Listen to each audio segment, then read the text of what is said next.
মানুষ হিসাবে আমরা গণতন্ত্র করছি আমির শেখকে নিয়ে। আমির শেখকে পুলিশ ধরেছিল, বাংলাদেশ থেকে তাকে অ্যারেস্ট করে রাজস্থানের পুলিশ তাকে জেলখানায় নিয়ে যায়। অবাধ অত্যাচার, লাঠি আঘাত, বুকে আঘাত, জোর করে বাংলাদেশকে উড়িয়ে দেওয়ার জন্য পারে তার উপরে বিভিন্ন ধরনের প্রচার তারা করেছিল। অবশেষে যখন আমির ভাই দৃঢ়তার সাথে বুক চুপিয়ে বলেছে আমি বাঙালি, মালদায় আমার বাড়ি, পশ্চিমবঙ্গে আমার বাড়ি, আমি বাংলায় বাস করি, আমি বাংলাদেশি নয়, সমস্ত অত্যাচার সহ্য করার পরেও যখন তাকে লড়াতে পারেনি বিজেপির সেই পুলিশেরা, বিজেপির নেতারা, তখন তাকে বাধ্য হয়ে তারা বিএসএফকে দিয়ে পুলিশের বাইরে পাঠিয়ে দেয়, বাংলাদেশে পাঠিয়ে দেয়। বাংলাদেশে পাঠানোর পর সেই কারণে বীর সন্তান বলছে আমাদের, আপনারা কালিয়াচকের মানুষ, আমাদের মালদার মানুষ, পশ্চিমবঙ্গের মানুষ, আপনারা দেখেছিলেন তাকে পাঠানোর পরে যদি সে সাহসিকতার সাথে ভয় না করে একজনের কাছ থেকে মোবাইল উদ্ধার করে নিয়ে তার কষ্টের কথা ফেসবুকের মাধ্যমে গোটা পশ্চিমবঙ্গের মানুষের কাছে তারা বার্তা পাঠিয়েছিল, আমি বাংলাদেশি নই, আমি বাংলাদেশে বাস করি না, আমার পূর্বপুরুষ বাংলাদেশের নই, আমি ভারতীয়, আমি বাঙালি, আমার মালদায় বাড়ি, আমাকে বাঁচান আপনারা, মুখ্যমন্ত্রী আমাকে বাঁচান, সম্মানীয় মুখ্যমন্ত্রী আপনার কাছে করে ধরে আমি অনুরোধ করছি, আমি বাংলাদেশি বলে জোর করে বিজেপি আমাকে বাংলাদেশে বানিয়ে দিয়েছে, আমাকে কাজে উদ্ধার করুন।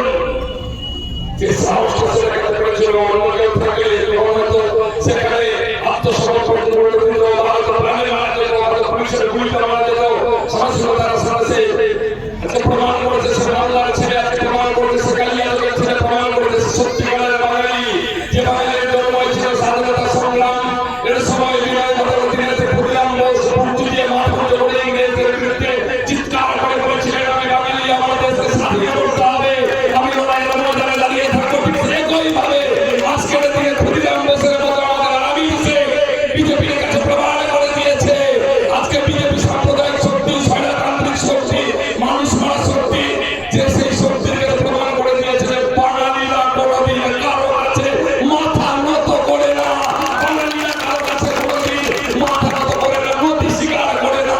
সেটা আমির ভাই আমাদেরকে শিক্ষা দিয়েছে, তাই আমির ভাইকে মঞ্চে এনে সকলের সামনে কালিয়াচকবাসীর সহযোগিতায় আমরা ক্ষুদ্র আজকে থেকে সম্বোধন করেছি। আমরা দেখছি কিছু কিছু লোক হাতে কাগজ নিয়ে ফেসবুকে দাঁড়িয়ে কালিয়াচকবাসীর উদ্দেশ্যে বলছে আমি আগে আমির সাহেবকে নিয়ে এসেছি, আমি আমির সাহেবকে হাইকোর্ট থেকে ছাড়িয়েছি। বন্ধু এমপি, আপনার কাছে জানতে চাই, আপনি এমপি হওয়ার পরে কালিয়াচকের মানুষের কি কি কাজ করেছেন, পশ্চিমবঙ্গের মানুষের কি কি কাজ করেছেন, মোথাবাড়ি মানুষের কি কি কাজ করেছেন? বন্যায় ডুবছে কালিয়াচক 3 নম্বরে প্রায় 8টা অঞ্চল, আপনি কবার গিয়ে পৌঁছে গরিব মানুষ যারা জলের তলায় তলিয়ে যাচ্ছে তার কাছে পৌঁছে তার মুখে হাত তুলে দিয়েছেন? বলুন, কালিয়াচকের মাটিতে এসে বন্ধু এমপি আপনি আমিরের কথা বলে যাচ্ছেন, আমি ছাড়িয়ে নিয়ে এসেছি। ডুবন্ত মানুষ আপনার বাড়ির পাশে মানিক চোরগড় থেকে যখন মানুষ জলের তলায় তলিয়ে যাচ্ছে তখন আপনাকে দেখা যায় না, তখন আপনি মানুষের গরিব মানুষের পাশে থাকেন না।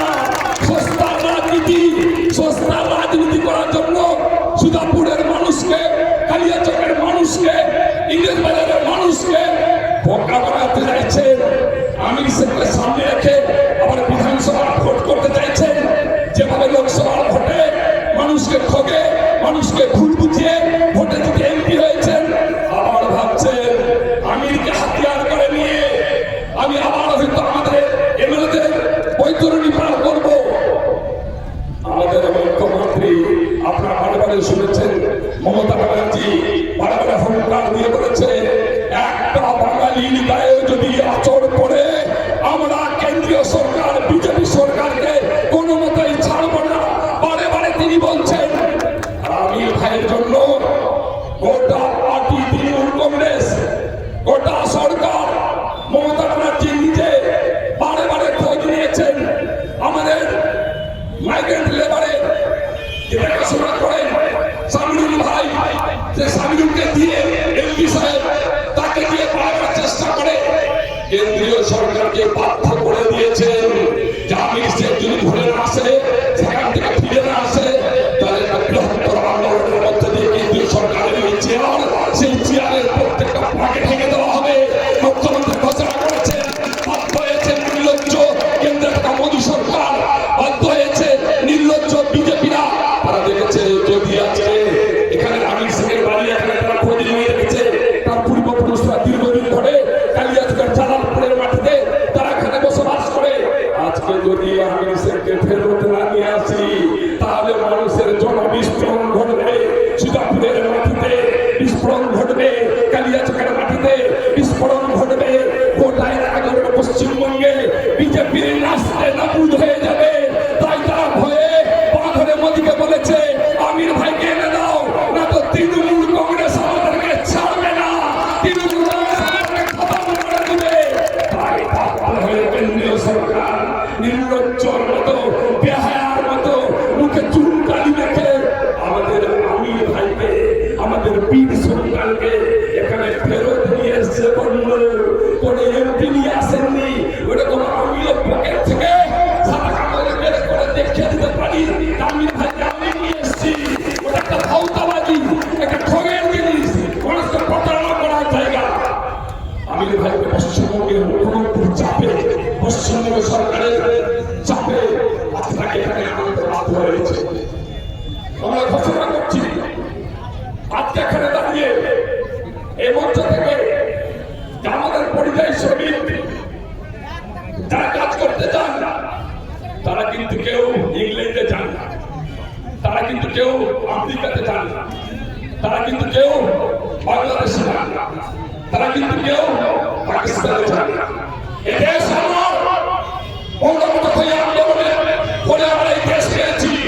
গুজরাট আমার, মহারাষ্ট্র আমার, রাজস্থান আমার, উড়িষ্যা আমার, বিহার আমার, উত্তরপ্রদেশ আমার, ছত্তিশগড় আমার। তোমার বাপের নয় যে তুমি হিসাব করবে উত্তরপ্রদেশ তোমার বাপের, আজকে তোমার ছত্তিশগড় তোমার বাপের, উড়িষ্যা তোমার বাপের, গুজরাট তোমার বাপের। সমস্ত রাজ্য ভারতবর্ষের কোনা কোনা আমাদের সমস্ত ভারতবাসী, আমাদের সকলে, আমরা প্রত্যেকটা মানুষ ভারতবাসী। তাই পশ্চিমবঙ্গের মানুষকে বাঙালি হিসাবে খুব খারাপ লাগছে।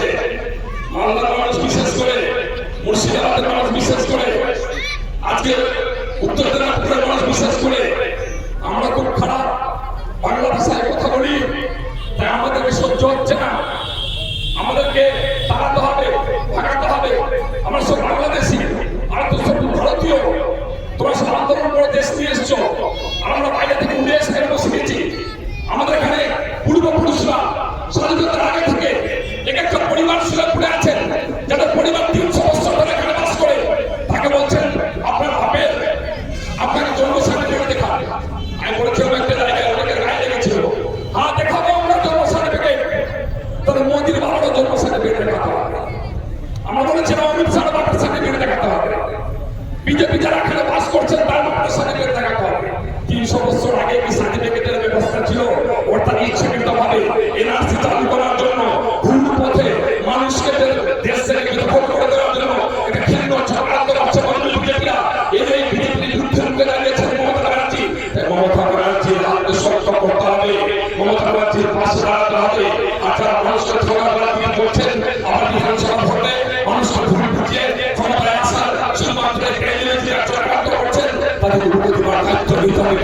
সর্বস্তরের মানুষের আবেদন আপনাদের কাছে অনুরোধ করে রাখছি আমি, যে ভুল আপনারা লোকসভা করেছেন সেটাকে শুধরাতে হবে বন্ধু। যে ভুল আপনারা লোকসভা মধ্য দিয়ে করেছেন এটা সুযোগ আসছে আগামী দিনে আপনারা বুকে হাত দিয়ে যারা আপনারা উপস্থিত আছেন। কংগ্রেস কি পারবে বিজেপির বিরুদ্ধে লড়াই করতে? পশ্চিমবঙ্গের বুকে কংগ্রেসের শক্তি আছে, কংগ্রেসের ক্ষমতা আছে। সুজাপুরের মাটিতে কিছু মানুষের কংগ্রেস করছেন ভুল বুঝে, কালিয়াচকের মাটিতে কিছু মানুষের ভুল বুঝছে, কংগ্রেস করছে ভুল বুঝে। এই সামগ্রিক করে পশ্চিমবঙ্গের বিজেপির বিরুদ্ধে কারা লড়তে পারে, কার সাহস আছে? মোদীর বিরুদ্ধে কে বুঝিতে বাধন করে বলতে পারে পশ্চিমবঙ্গের একজন বাঙালি গায়ে হাত দিয়ে হাত থেকে কেটে নেওয়া হবে? কে বলতে পারে? একমাত্র পশ্চিমবঙ্গের মুখ্যমন্ত্রীর মাথা করে বলতে পারে যে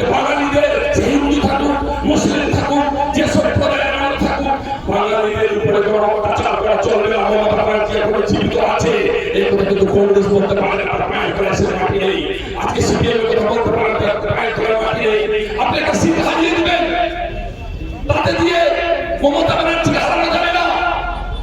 আপনি সুদাপুরে ভুল বুঝে আরেকটা এমএলএ সিট জিতিয়ে দিবেন, তাতে করে মমতা ব্যানার্জি সরকার পড়ে যাবে না। কিন্তু আমরা নিজেকে মির্জাপুরের মতো মনে হবে যে মমতা ব্যানার্জি আমাদের পাশে দাঁড়িয়ে বিজেপির বিরুদ্ধে লড়াই করছেন, যে মমতা ব্যানার্জি আমাদের সমস্ত ধরনের নিরাপত্তা দিচ্ছেন, যে মমতা ব্যানার্জি প্রতি পদে পদে বলছেন যে আমার রাজ্যে আমি কোনো রকমের সাম্প্রদায়িক দাঙ্গা হতে দেবো না, যে মমতা ব্যানার্জি আমাদেরকে বলছেন আমাদের রাজ্যে সাম্প্রদায়িক সম্প্রীতি বিরাজমান থাকবে, যে মমতা ব্যানার্জি বলছেন এখানে সংবিধানের মধ্যে দিয়ে পশ্চিমবঙ্গ চলবে, যে মমতা ব্যানার্জি বলছেন এখানে ধর্ম নিরাপত্তা থাকবে, যে মমতা ব্যানার্জি বলছেন সর্বস্ত সমস্ত মানুষের জাতপাতের ঊর্ধ্বে উঠে সমস্ত মানুষ আমি নিরাপত্তা দেবো, সেই মমতা ব্যানার্জির সাথে মির্জাফর করা হবে বন্ধু।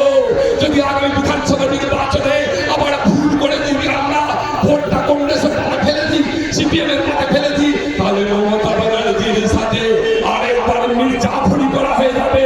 তাই বুকে হাত দিয়ে রাত্রে যখন ঘুমাবেন, ঘুমাতে ঘুমাতে ভাববেন যে আমরা কাকে ভোটটা দিব। যে মমতা ব্যানার্জি আমাদের পাশে বসে সর্বদাই আমাদেরকে নিরাপত্তা দেওয়ার চেষ্টা করছেন, তাকে না কেন্দ্রে থাকা বিজেপি সরকার গতকালকে উত্তর প্রদেশে ফতেপুর তারগাকে ভেঙে খান খান চুরমার করে দিয়েছে, তাকে ভোট দিব। যে ক্ষমতা কেন্দ্রে থাকা মোদী সরকার প্রতিনিয়ত এনআরসি ভয় দেখে আমাদেরকে ক্ষমতাচ্যুত করতে চাইছে, বিদেশি আখ্যায়িত করতে চাইছে, তাকে ভোট দেব। ঠিক করতে হবে বন্ধু। আপনাদের কাছে শুধু আমি আবেদন করবো, অনুরোধ রাখবো, আমির ভাইকে দেখে শিক্ষা নিতে হবে কি করে একজন জনতান্ত্র আমাদের ইন্ডিয়ান ভারতীয় যারা বাঙালি তাকে জোর করে পুষলেক করে ঠেলে দিচ্ছে বাংলাদেশে। কারণ আপনারা বাড়ি আসতে পারে, কারণ আপনার ছেলেরা আসতে পারে, কারণ আপনার ভাইও আসতে পারে। যদি আমরা সোদাঙ্গা থাকি, মমতা ব্যানার্জিকে সমর্থন না করি, তাহলে কিন্তু বাঁচা মুশকিল হয়ে যাবে বন্ধু।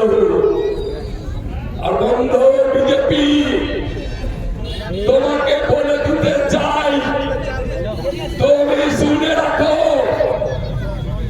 সমস্ত মানুষ বাংলার তোমাকে বাংলাদেশি মনে হচ্ছে। আমরা যারা বাঙালি বাংলা ভাষায় কথা বলি, তোমার চোখে আমরা সবাই বাংলাদেশি। বন্ধ বিজেপি যে চোখ দিয়ে বাঙালিদেরকে বাংলাদেশ ভাবছ, চোখ দুটো বের করে দিব তোমাদের। জেনে রাখো, বন্ধ করে দেওয়া হবে যাতে তোমরা বাংলাদেশি ভাবতে না পারো। এটা জেনে রাখো বন্ধু বিজেপি, হুঁশিয়ার করে দিচ্ছি তোমাদেরকে। বাঙালি মানে বাংলাদেশি নয়, বাঙালি মানে আমাদের কৃষ্টি কালচার সভ্যতা সংস্কৃতি, বাংলায় থাকা ধর্মনিরপেক্ষতা, আমাদের সাম্প্রদায়িক সম্প্রীতি সবকিছু নিয়ে আমরা বাঙালি জাতপাতের ঊর্ধ্বে বসবাস করি। আমরা হিন্দু চিনি না, আমরা মুসলিম চিনি না, আমরা জৈন চিনি না, আমরা খ্রিস্টান চিনি না, আমরা মানুষ হিসাবে বাঁচি। তাই তোমাকে